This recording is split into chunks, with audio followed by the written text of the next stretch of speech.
Alaikum. Ladies and gentlemen, নিশ্চয়ই ভালো আছেন। I know it's very late. Look like বাংলাদেশে এখন কয়টা বাজে এখন? আমার যদি 4:34 PM হয় তাহলে বাংলাদেশের সম্ভবত 2:34, রাইট?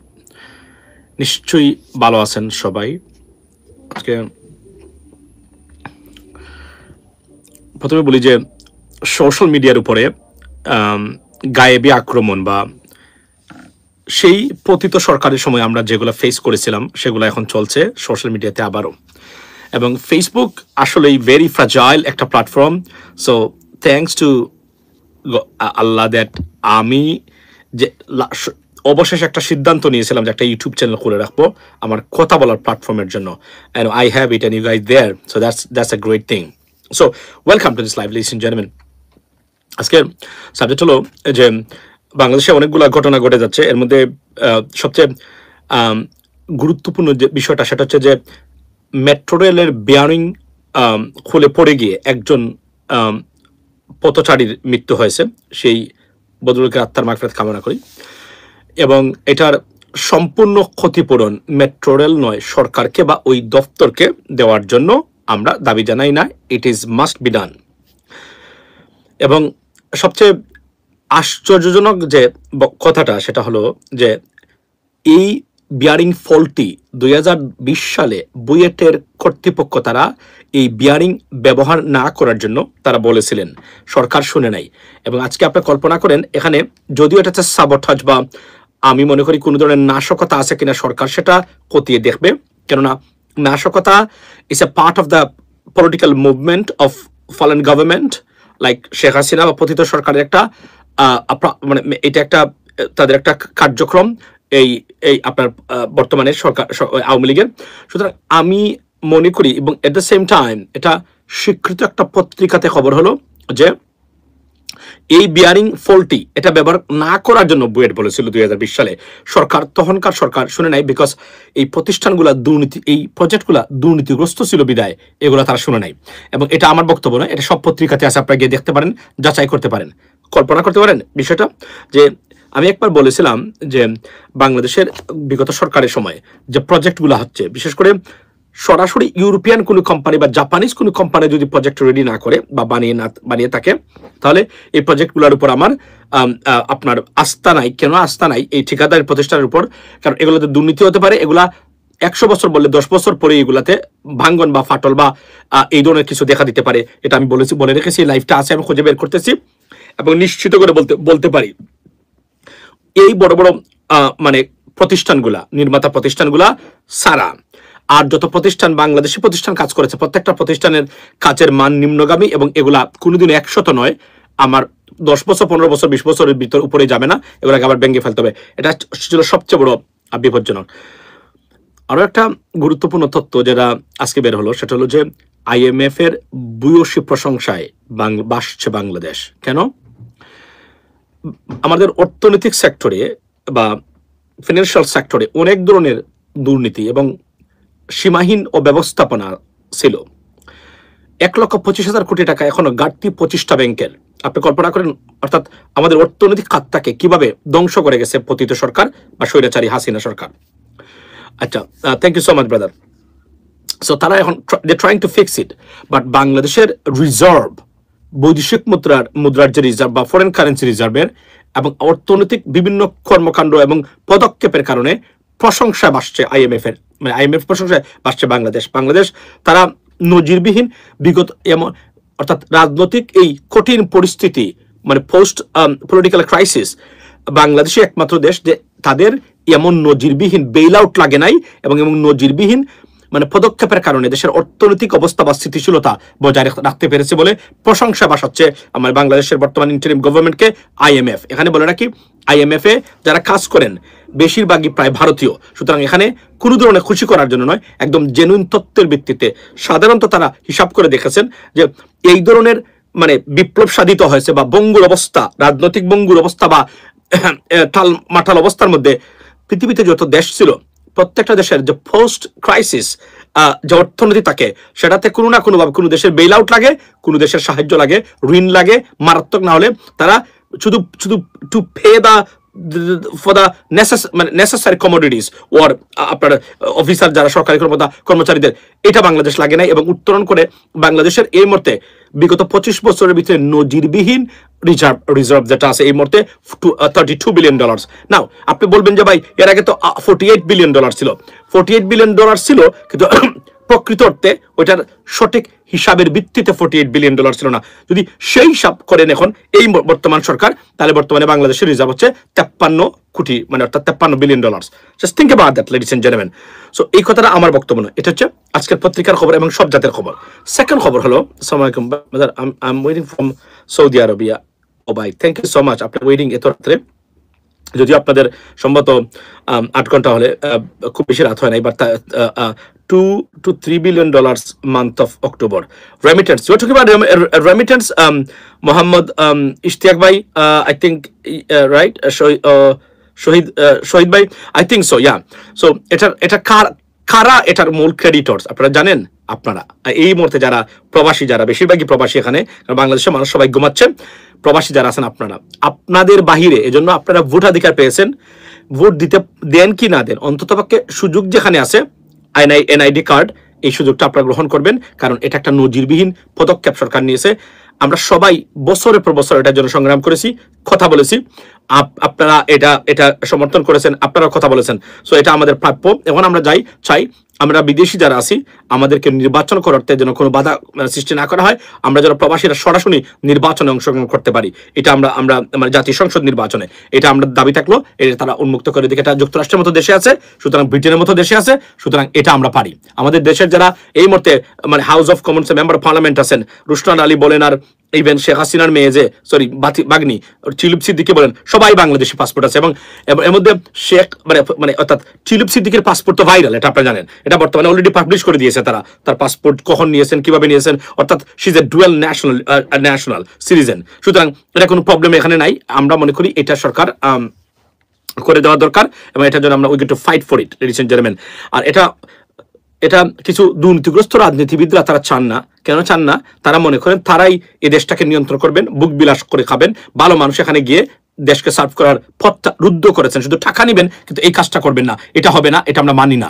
দেয়ারফর আমি মনে করি এটা আমাদের করা উচিত, এবং we should fight and raise hour voice. We do that. এই ইলেকশন আগে নিশ্চয়ই তারা একটা নির্বাচিত সরকার এসে করলে সবচেয়ে ভালো হবে। তবে এখানে বলে রাখি, জামায়াত ইসলামী তারা বলেই দিয়েছেন they will implement it, they will try, তারা এটা করবেন। বিএনপির পক্ষ থেকে আমরা চাই তারা এটা ঘোষণা দেন। মনে রাখবেন, বিদেশে আমরা ছিলাম বলেই তারেক রহমান সাহেব আপনার আজকের এই দ্বিতীয় জীবন উনি ফিরে পেয়েছেন আল্লাহর সাহায্যে। উনাকে যে সহযোগিতা প্রবাসীরা দিয়েছে এবং দেখিয়েছে যে মানে সাপোর্ট উনি পেয়েছেন, নতুন জীবন পেয়েছেন উনি শুধুমাত্র বিদেশি এবং প্রবাসীদের কারণেই, মনে রাখবেন। এবং এরা কেউ তার পরিবারে কেউ না, এরা ছিলেন মানে দলীয় মানুষ এবং আপনার সত্য কথা বলতে গেলে। সো আমি মনে করি এটা আমরা পাওয়া দরকার। সেকেন্ড থিং হলো, আজকে সবচেয়ে বড় ব্রেকিং নিউজ বা নিউজটা হলো যে আপনার যে পাকিস্তানের সাথে বাংলাদেশের মিলিটারি চুক্তি, এগুলা আমি অনেকদিন ভাবে, আমি এখন কয়েকদিন ধরে 2-3-4 দিন ধরে ব্যস্ততার কারণে আমি এক ধরনের ইরেগুলার বা ইনঅ্যাক্টিভ, বিকজ এই বিষয়গুলো নিয়ে। আর হচ্ছে কুত্তা লীগ, আর হচ্ছে রাস্তার ঝাড়ু লীগ, মোজা লীগ, এরপরে আপনার যে টোকাই লীগ, এরপরে হচ্ছে মানসিক বেকারগ্রস্ত লীগ, পয়জন লীগ, এদেরকে নিয়ে কথা বলে সময় নষ্ট করেছি আমি, দুঃখিত আন্তরিকভাবে। দু একটা জবাব ইনডাইরেক্টলি দিতে হয়, না দিলে অনেক সময় সোশ্যাল মিডিয়াতে এটা হয় না। এজন্য I need the award from the Bangladesh government. I sent every month more than $3K আপনি শুনেন, আপনি এইটা কিন্তু আপনি মানে ওই দেশে, আপনি কোন দেশে আছেন আমি জানি না, বাংলাদেশে, আমেরিকাতে কিনা, আপনি যদি থাকেন তাহলে আপনি এটা যোগাযোগ করেন যে এখানে কোনো অপশন আছে কিনা। আমি জানি নির্দিষ্ট একটা অপশন আছে যেটা সিআইপির জন্য, বাট এটা আমরা করা দরকার। এবং বিশ্বাস করেন, আমি আপনাকে বলি, আমি এভারেজ যে আমার তো বরণ পোষণের জন্য কাউকে টাকা পাঠাতে হয় না, আমি এভারেজ $1,000 পাঠিয়েছি। এটা আমি আপনাকে average $1,000 a month, 100%। I can show you the receipts right now. মানে এখন আমার কাছে আছে।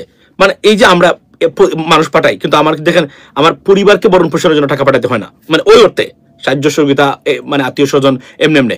বাট আছে না অনেকের আছে মা বাবা এন্টার পরিবার মানে বাংলাদেশে, তাদেরকে তার খরচের সাথে সাথে এই খরচটা পাঠাতে হবে, কারণ তার উপর তারা সবাই নির্ভরশীল। আমাদের ওইটা নাই, কিন্তু তারপরেও আমরা দেখেন পাঠাচ্ছি। এখন যাদের পরিবার আছে বাংলাদেশে, তারা কত টাকা পাঠিয়েছে আপনি কল্পনা করেন।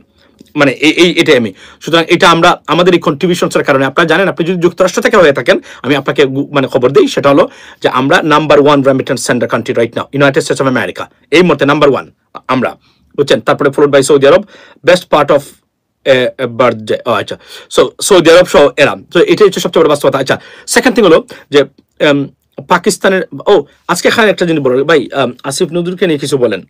আচ্ছা, এখন আর বলি কি হবে, এখানে বলে রাখি যে আপনার এখন তো সরকারের লাস্ট সময়ে নির্বাচন হয়ে যাবে, কিন্তু অনেক মিস্টেক কিন্তু করেছেন, আইন মন্ত্রণালয় করেছেন, স্বরাষ্ট্র মন্ত্রণালয় করেছেন, এগুলা we did not expect it, they should have been done. আপনার ভালো আছি ব্রাদার মোহাম্মদ ইয়ারফিন। সো এখানে একটা জিনিস বলে রাখি, সেটা হলো যে পাকিস্তানের সাথে ঐতিহাসিক ডিলের পথে বাংলাদেশ। আপনি জানেন, আপনারা শুনলে আশ্চর্য হবেন, পাকিস্তানের সাথে কোন সামরিক চুক্তিতে সরকারের ভিতরে অনেক লোক বাধাগ্রস্ত এবং নিরুৎসাহিত করে যাচ্ছিল বিভিন্নভাবে। এই কথাটা আমি শুনলাম, এটা তো আশ্চর্য ঘটনা। এটার কারণটা কি? কারণ হলো এই সরকার প্রশাসনকে টোটাল ক্লিন আপ করতে পারে নাই, করতে ব্যর্থ হয়েছে তারা। ওয়ালাইকুম সালাম brother Lablu Sheikh. I believe that you are from Florida, right? So আপনার প্রশাসনকে টোটালি ক্লিন আপ করতে ব্যর্থ হয়েছে আপনার এই সরকার, এর জন্য এরা রয়ে গেছে, এবং ভারতীয় এজেন্টরা এখনো বিভিন্ন জায়গাতে রয়ে গেছে। এবং আপনি শুনলে আসলে যে আমাদের যে সেনাবাহিনীর ডিজিএফআই কাজ করতো, যাদের USA Atlanta, I know, thank you. আচ্ছা আচ্ছা, আপনি ইউএসএ আটলান্টা থেকে, আচ্ছা শুনেন, সেনাবাহিনীতে যারা অফিসার নিয়োগ দিয়েছেন, তারা এই সেনাবাহিনীকে কার্যকরী ভূমিকা রাখতে, মানে বিপ্লব পরবর্তী সবচেয়ে বাধা হয়ে দাঁড়িয়েছিলেন এই সেনাবাহিনীর অফিসাররা, ওই যে যারা ছিলেন, এবং এদেরকে বিচারে আওতায় আনা হয়েছে। আমার প্রশ্ন হলো যে এটা আন্ডারস্ট্যান্ডিং এর ভিতরে একটা বিচার, তবে দু একজন যারা আছেন বড় ধরনের, আপনি খুন করেছেন, গুম করেছেন, এ দায়িত্ব নিবেন না? সেনাবাহিনীর অফিসার হয়ে আপনি করেছেন কাজ, এটা মারাত্মক রিফর্মস দরকার এখানে। এবং যে গুমের যে ঘটনা, এখন আপনি দেখেন ছাত্রদল নেতা সুমন এর মা কিভাবে বলছেন, কান্নাকাটি করে বলছেন, বাবা আমার সুমনকে দেখেছো। এই পরিবার যাদের উপর দিয়ে এই ধরনের ন্যাক্কারজনক এবং এই ধরনের অত্যাচার নির্যাতন গেছে, তারা ছাড়া আর কেউ বলতে পারবে না। এবং আমি সবচেয়ে শুনে আশ্চর্য হলে, আজকে যখন এদের পক্ষে উকলাতি করে নেশা, মানে ধিক্কার দেয়, শেম অন ইউ। কিভাবে শুনে সবচেয়ে আশ্চর্য হবেন যে সুমনকে ধরে নিয়ে যাওয়ার পরে যখন তাকে তারা মেরে ফেলেছে, তারপর তার বাসাতে নাকি প্রতি মাসে 2 বার পুলিশ এসে সুমনকে খুঁজত। আপনি কল্পনা করেন এটা কত বড়, মানে কতটা অমানবিক।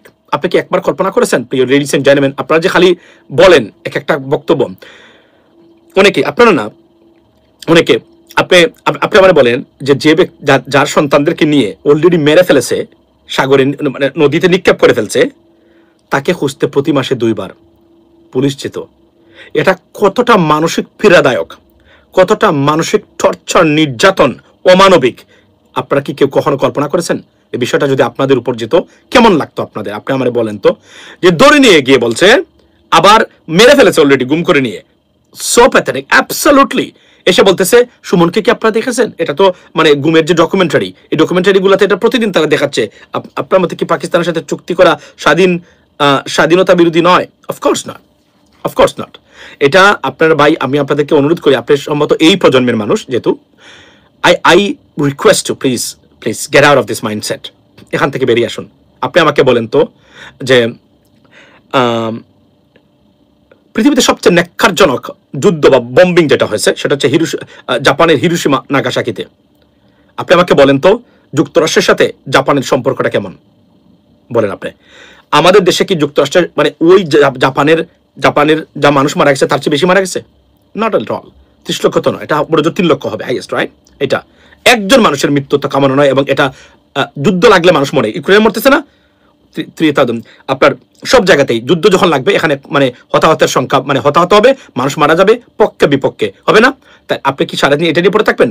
যুদ্ধ লেগেছে বলেই তো আমরা স্বাধীন হয়েছি। যদি যুদ্ধ নাই লাগতো তাহলে তো আমরা স্বাধীন হতাম না। রক্তের বিনিময়ে স্বাধীনতা পেয়েছি, এটা হচ্ছে সবচেয়ে ইম্পর্টেন্ট। যারা এই স্বাধীনতা আনতে, তাদেরকে যেন আমরা না বলি। তবে এই মুক্তিযুদ্ধ নিয়ে যে ধরনের অবিচার, একটা রাষ্ট্রকে কুক্ষিগত করে রাখা, আপনি জানেন তো আমাদের মুক্তিযুদ্ধে স্বাধীন দেশ, এই স্বাধীন দেশকে আমরা পরাধীন করে রেখেছিলাম এতদিন ভারতের কাছে। আমরা এখন ভারত মুক্ত হয়েছি, দেশের অনেক জিনিস সেটেল করতে হবে, তবে আমরা ভারত মুক্ত হয়েছি।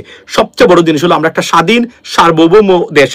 এখন বিএনপির মধ্যে সমস্যা আছে, জামাতের মধ্যে সমস্যা আছে, সরকারের মধ্যে সমস্যা আছে, থাকবে। This is the part of the process. এটাকে আমরা মিটিগেট করে বাংলাদেশ নিয়ে এগিয়ে যাবে বাংলাদেশ, সেটাই কামনা করি এবং সেটাই আমরা চাই। কিন্তু আমরা একটা স্বাধীন দেশ পেয়েছি। এবং পাকিস্তানের সাথে এটা একটা রাজনৈতিক সিদ্ধান্ত পাকিস্তানের, পাকিস্তান অলওয়েজ আমাদের একটা বেস্ট এলাই হতে পারে। আমি আপনাদেরকে বলি, আপনি যদি জিও পলিটিক্স, ইন্টারন্যাশনাল পলিটিক্স এবং দেশের আউটলুক দেখেন, প্রথমে বলি আপনাকে একজন সিটিজেন হিসাবে you have to assess your risks. Where are your risks for your country? Right now, the biggest risk for a threat coming out from India, Bangladesh's জন্য। Bangladesh for the it's an existential threat for Bangladesh. So we have to mitigate that. How we can mitigate that? So এখানে এটা বের হয়ে দ্বিপাক্ষিক পক্ষে অন্তত 3 বার পাকিস্তান ক্ষমা চাইছে, এবং সত্যতা বলতে গেলে, এবং এটা বুট্টুর সেই ভিডিওটা এখনো আমি দেখলাম, এবং they said that। কিন্তু আমরা এটাকে পৃথিবীতে বাংলাদেশের মতো নেস্টি রাজনীতিবিদরা আমরা কোথায় পাবেন না। দেশের স্বাধীনতাটাকে বিক্রি করে দিয়ে তারা তাদের লুটপাট করেছে, তারা তাদের পরিবারে ভরণ পোষণ চালিয়ে গেছে। এই মুহূর্তে আমরা এটা থেকে মুক্তি পেতে চাই, এবং আমরা এখান থেকে দেখবেন এই মুহূর্তে আমাকে যদি পাকিস্তানের কেউ কোনো পার্টি বলে এসে আমি সুশাসন নিশ্চিত করতে চাই আপনার দেশে, এবং আমি দেখি যে আমি গ্যারান্টি আমি আমার দেশের সুশাসন প্রতিষ্ঠা হবে, আমি তার সাথে বাংলাদেশের ক্ষেত্রে। সুতরাং এগুলোর থেকে সরে আসবেন। আপনি দেখবেন পৃথিবীতে অনেক দেশে যুদ্ধ হয়েছে, সেই যুদ্ধের মধ্য দিয়েও এই দেশের সাথে কতটা বৈরিতার সম্পর্ক ছিল, আপনার সেই সম্পর্ক এখন মানে আপনার উন্নত হয়েছে। সুতরাং আপনি মনে রাখবেন, আপনি দেশের স্বার্থে যে কোন সিদ্ধান্ত যদি পজিটিভ হয়, দেখুন মানুষের সাথে আপনাকে নিতে হবে, যদি এটা দেশের স্বার্থ হয় এবং স্বার্থ বিঘ্নিত না করে। এটা হচ্ছে সবচেয়ে বড় ইম্পর্টেন্ট জিনিস।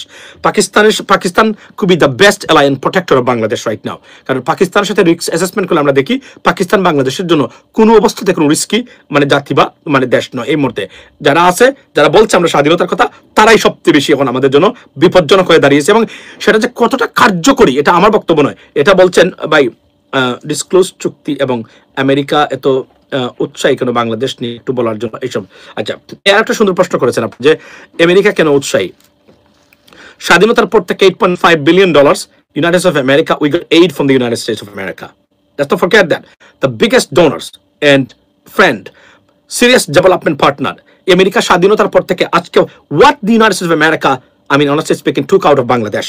Tell me, আজকে এখন পর্যন্ত 2025 পর্যন্ত বাংলাদেশ থেকে আমেরিকা কি নিয়েছে? What did they take from Bangladesh? Nothing. Rather they gave us so many stuff, right? এবং আপনি আমাকে বলেন, আমি একজন কান্ট্রি হিসাবে আমি দেখি, না দিলে বা না পেলেও যুক্তরাষ্ট্রের সাথে সম্পর্ক বৈরী করে আপনি পৃথিবীতে একদিনও চলতে পারবেন না, এবং এরা যে চলতে পারবেন না তার উৎকৃষ্ট প্রমাণ এই মুহূর্তে আমরা প্রেসিডেন্ট ট্রাম্প অ্যাডমিনিস্ট্রেশনের কার্যক্রম বা অ্যাক্টিভিটিজে we can see that country like Canada, country like United Kingdom, European ইউনিয়নের মতো একটা বড় বড় মানে মুরব্বী গোষ্ঠীও তারা they crying for help from the United States of America. So they very powerful. আমরা তাদের সাথে সম্পর্ক অবশ্যই রাখতে হবে, কারণ আমাদের স্বার্থে। আপনি আমাকে বলেন, আপনি ডোন্ট গো ফার্দার, বলেন 1971 পর থেকে আজ পর্যন্ত আমেরিকা আমাদের সাথে কি নিয়েছে, বরং আমরা we immigrated into the United States. Right now we are better off, আমরা উই হেল্পিং, এবং biggest remittance sender country right now for Bangladesh in the United States of America. So what are you talking about? You know what I mean? So এটা আপনাকে বুঝতে হবে, এটা যে তারা বলে এবং ভারত কোনোভাবে পারতেছে না, এজন্য ভারত এই প্রপাগান্ডাগুলো আমাদের ভিতরে দেয়, কেননা তারা সবচেয়ে বেশি এই মুহূর্তে আপনার বিপদগ্রস্ত আমেরিকা থেকে। তারা যদি পারতো সবকিছু দিয়ে তারা এইভাবে সম্পর্কটা করতো, তারা চেষ্টা করতেছে, কিন্তু তাদের টু ফেসের কারণে সম্পর্কটা এখন বৈরী মানে আচরণ তারা করছে। আমাদের বাংলাদেশের টিভি চ্যানেল লিমিটেড দেখতে চাই, বাংলাদেশের টিভি চ্যানেলে নিয়মিত দেখতে চাই। আচ্ছা, এগুলো হচ্ছে আরেকটা জিনিস, আপনি আমাদের সুন্দর কথা বলছেন।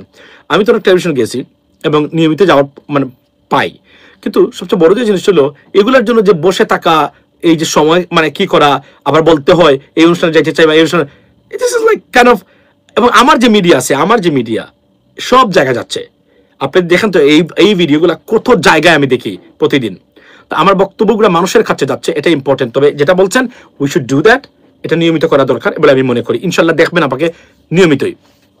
আচ্ছা, সো পাকিস্তানের সাথে এই সম্পর্কটা আমাদের জন্য মাচ নিডেড, আমাদের দেশের মানে স্বাধীনতা এবং সার্বভৌমত্বকে রক্ষার ক্ষেত্রে। আপনি দেখেন শেখ হাসিনা মানে কতটা ষড়যন্ত্র করেছে। সে আমলাতান্ত্রিক কু করার চেষ্টা করেছিল, বিরোধীদের দিয়ে কু করার চেষ্টা করেছিল, কত কিছু দিয়ে কু করার চেষ্টা, সর্বশেষ সে সেনাবাহিনীকে দিয়ে দেশে কু করানোর চেষ্টা করেছে। এবং আমি আপনাকে বলেছিলাম না, দেখেন ঘুরে ফিরে আমার বক্তব্যটা সঠিক কোন জায়গায়, আমি বলেছিলাম না যে বাংলাদেশের সেনাবাহিনী কু করবে এমন পজিশন কখনো বাংলাদেশের হবে না। মানে কু করলে বাংলাদেশের সেনাবাহিনী তাদের কবর রচনা করে এবং কাপনের কাপড় মানে কিনে এসে করতে হবে, কেননা এই কু করলে তাদের অস্তিত্ব সংকটে পড়বে তারা। আবার বলছে, এবং বাংলাদেশের সেনাবাহিনী আমি অনেকেই দেখছি সোশ্যাল মিডিয়াতে জুলাই বিপ্লবের পর থেকে প্রতিদিন তারা কু করান, আজকে কু কালকে কু। আমি একটা পোস্টে বলছিলাম বাংলাদেশ সেনাবাহিনী ডক্টর ইউনূস সরকারের বিরুদ্ধে জীবনে কু করতে পারবে না। কু করার কিছু মাধ্যম আছে এবং কিছু পাওয়ার শক্তি থাকতে হয় তার বিহাইন্ডে। বাংলাদেশের আর্মির এই মুহূর্তে সেটা নাই এবং দরকার নাই, দরকার নাই এবং নাই, প্রয়োজন নাই। মনে রাখবেন। এই জন্য আমি বলছি বাংলাদেশে আর্মি কু করতে গেলে ইউনাইটেড স্টেটস অফ আমেরিকা এর কোনো সিগন্যালের বাইরে জীবনে কোনো কিছু করতে পারবে না, মনে রাখবেন এগুলা। সুতরাং বাংলাদেশে কোনোদিন কু হবে না। আর পৃথিবী যে বদলে গেছে এই অবস্থাতে এখন আর কুমু বাংলাদেশে বিশেষ করে বা সাউথ ইস্ট এশিয়াতে এগুলো আগের মতো হবে না, এখন আফ্রিকাতেই হচ্ছে না, আর আমাদের দেশে কিভাবে হবে? So this is the bottom line, এগুলো কোনোদিনই হবে না। তার চেয়ে বরং আমাদের দেশটা সেনাবাহিনীকে রিফর্মস করে দেশে এগিয়ে যাবে, এটা হচ্ছে সবচেয়ে বড় বাস্তবতা। এবং এখানে বলে রাখি যে আমাদের দেশে পাকিস্তানের সাথে চুক্তিটা কেন ইম্পর্টেন্ট? এর জন্য ইম্পর্টেন্ট যে একটা সামরিক বিশ্লেষক বা এক্সপার্টিস যারা আছেন, military expertise, they told and they said that on many occasions that আমরা, if Bangladesh being attacked by any countries, that would be a neighbor country, any neighbor country, not any other countries. So neighbor country, which one is the neighbor country, right? Neighboring country. So you know that কোন দেশ, মানে পার্শ্ববর্তী কোন দেশ আমাদের উপরে এটা করতে পারে। রিস্ক অ্যাসেসমেন্ট করলে বোঝা যায় যে they can do that. Why I think they do it, মনে আছে এই হর্ষবর্ধন সিংলা না মিংলা কিছুদিন আগে বলেছিল যে বাংলাদেশের অভ্যন্তরীণ বিষয় বলে বা ইন্টারনাল অ্যাফেয়ার্স বলতে there is nothing call internal affairs, anything whatever they have it has to be authorised by the Indian government. তো তারা বলছে যে ইন্ডিয়ার সমর্থনের বাইরে বাংলাদেশের এগুলা অভ্যন্তরীণ কোনো কিছু বলে আমরা গণ্য করি না, যেহেতু তাদের সাথে আমাদের সীমানা আছে। এটা এক ধরনের এক ধরনের ঔদ্ধত্যপূর্ণ আচরণ, দেশকে একটা দেশকে থ্রেট দেওয়া, মানে কল্পনা করেন এগুলা মিটিগেট করতে গেলে আপনি এর কোনো বিকল্প নেই। এবং সেদিন আমি পত্রিকাতে দেখেছি, ভারতীয় পত্রিকাতে, এই মুহূর্তে বাংলাদেশ সবচেয়ে বড় পেইনের কারণ, ইন্ডিয়ার সবচেয়ে বড় মানে বিষের মানে কারণ এবং বেদনার কারণ হচ্ছে বাংলাদেশ কিভাবে বাংলাদেশ এই যে আপনার তারা তুলনা করেছেন, বাংলাদেশকে তুলনা করেছেন ইউক্রেনের সাথে, যে ইউক্রেন রাশিয়ার জন্য যেভাবে ইউক্রেন ছিল আপনার সবচেয়ে বড় একটা পেইন ইন দ্য বাট, ঠিক একইভাবে বাংলাদেশ যেভাবে তারা সামরিক সক্ষমতা অর্জন করতেছে এই ক্ষেত্রে বাংলাদেশ মানে ভারতের জন্য ঠিক মানে ইউক্রেন যেভাবে রাশিয়ার জন্য সেভাবে হয়ে উঠতেছে। কিন্তু আমাদের স্বাধীনতা সার্বভৌমত্ব এর জন্য এর বিকল্প কোথায়? এজন্য আমরা আমাদের এই অ্যালায়েন্স, এবং আমি আবারও বলছি and I want to make it clear, we need a best partnership with the United States of America, we need everything possible। আমরা যদি পারি আমেরিকার সাথে, মনে রাখবেন যুক্তরাষ্ট্রকে ডিঙ্গিয়ে অ্যাংরি করে আমরা চীনের সাথে রিলেশনশিপ করতে পারবো না। এটা যে করতে পারবো না, করা উচিত হবে না।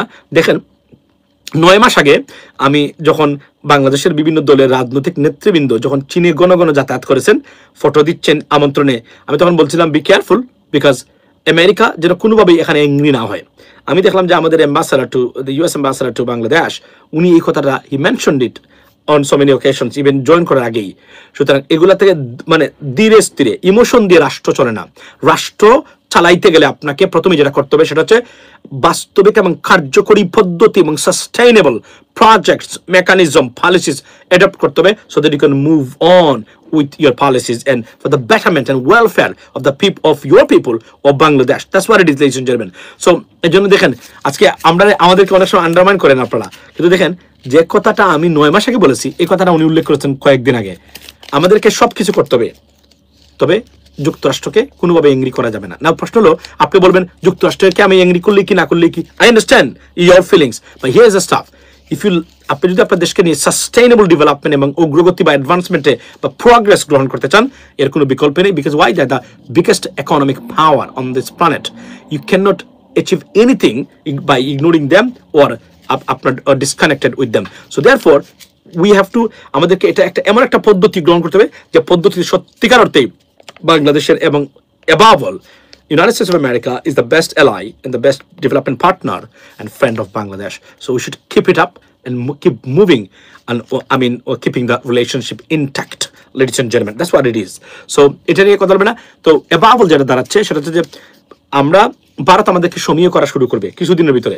আগামী যে গভর্নমেন্ট যাচ্ছে এই গভর্নমেন্ট যদি সত্যিকার অর্থেই ভালো মানুষ দিয়ে এবং আন্ডারস্ট্যান্ড করে এই ধরনের মানুষকে দিয়ে গভর্নমেন্ট চালাতে পারে এবং সুশাসন দিতে পারে, ভারত আমাদেরকে প্রতিদিন সমীহ করবে, আমাদেরকে জিজ্ঞেস করে তারা কাজ করবে, এটা আমি আপনাকে বলতে পারি।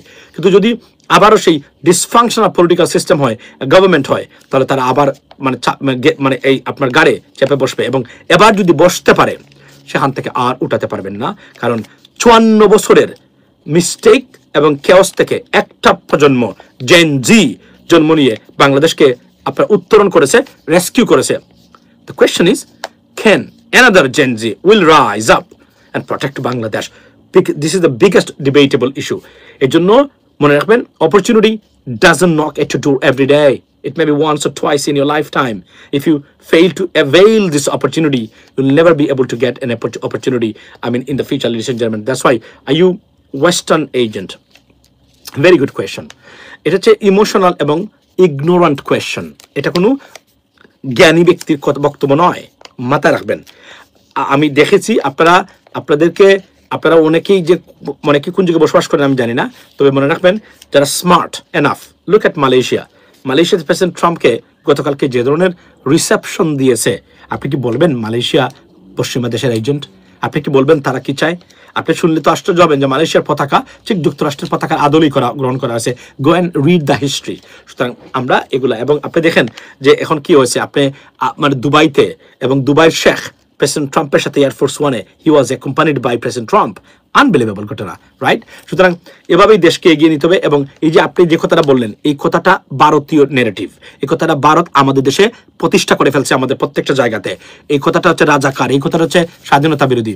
এগুলো হচ্ছে ইগনোরেন্ট মূর্খদের বক্তব্য, দেশদ্রোহিতার সামিল এখন যারা কেউ কাউকে রাজাকার বলে। এটা ভারতীয় নেরেটিভ। আপনি যদি সারাদিন বাংলাদেশের পক্ষে বক্তব্য দেন আর এই কথাগুলো বিশ্বাস করে প্রচার করেন, আপনি সবচেয়ে বড় ইগনোরেন্ট, এবং you are a liability of Bangladesh right now. That's what it is, I can tell you, ladies and gentlemen. So, একজনের কমেন্ট পড়ি, বলছেন যে পাকিস্তান আছে বলেই বাংলাদেশের মতো ছোট দেশ ভারতের হাত থেকে বেঁচে আছে, এটাই বাস্তব।